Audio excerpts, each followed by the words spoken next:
Dear colleagues, this is a message from IFSW UN Commissioner. I'm just coming from a webinar that has been co-hosted by IFSW Education Commission.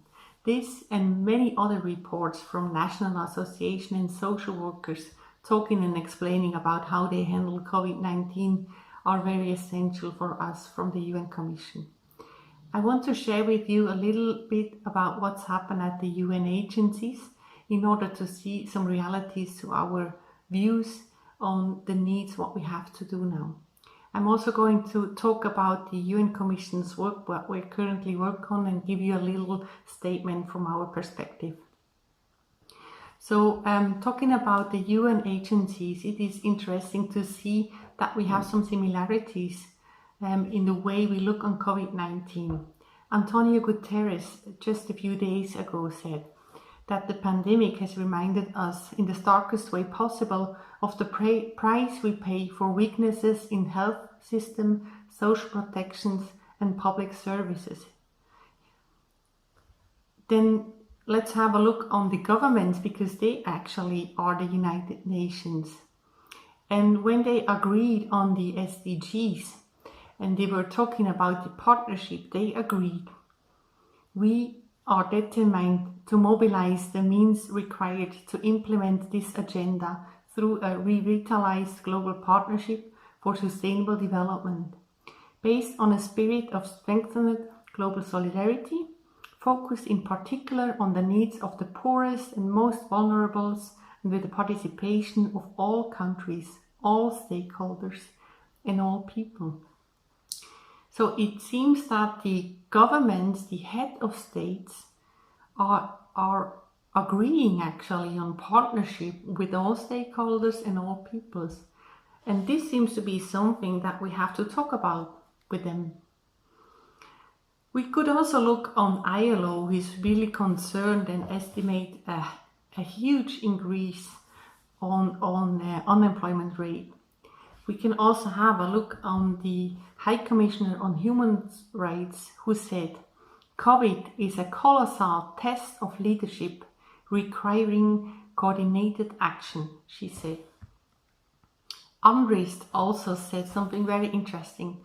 The type of capitalism that we have allowed to take the root in the last 4 decades has produced market injustice in relation to the distribution of economic value across countries, within societies and intergenerationally. Rewards from private sector actively have trickled upwards to those who own or allocate capital, and away from workers who face increasingly precarious forms of unemployment. They are also asking, with many other UN agencies, that we have to have a social protection system, a healthy health system actually, and a good education, besides many other parts that are contained within the global agenda that the United Nations agreed.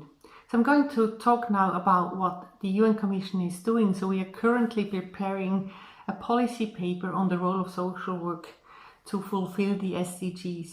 And we see COVID-19 as essential key part right now to really look on the agenda and to push its realization. It is exactly about transformation. It is about creating a new world that is not really talking about growth, economic growth essentially, but it sees that social and economic justice and well-being are the highest level.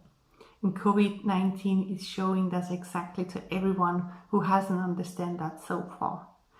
IFSW UN Commission supports all its members to become strong, to support each other, and to raise awareness among the national governments about the importance of social work, about the importance of local community and individual work.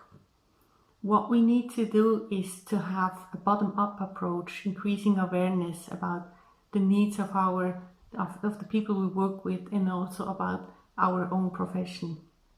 On the other hand, we also need to have a strong global voice, and the UN Commission is trying its best to become a global partner for the United Nations. Of course, that's not easy. you cannot enter the UN and say that we are important, because there are just too many of them who think like that. However, social workers with its more than 3 million members have something to say, have something to contribute to the global agenda and to the change. And it's not about talking against the governments, it's in order to get better, in order to get with partnership to a better world that is fair and just for people and environment. And then economy is of course also a part, but it's more a means to reach all those goals. So, however, I'm just trying to end with that, saying that the UN Commission is supporting whatever you do. When we talk about social work, it is essential that we work along the definition of social work, the code of ethics, and the policy papers that we have, and that we share our understanding of social work. And we support you in your work, and thank you for all the work that you do, especially in this very demanding time when we face COVID-19. Thank you so much.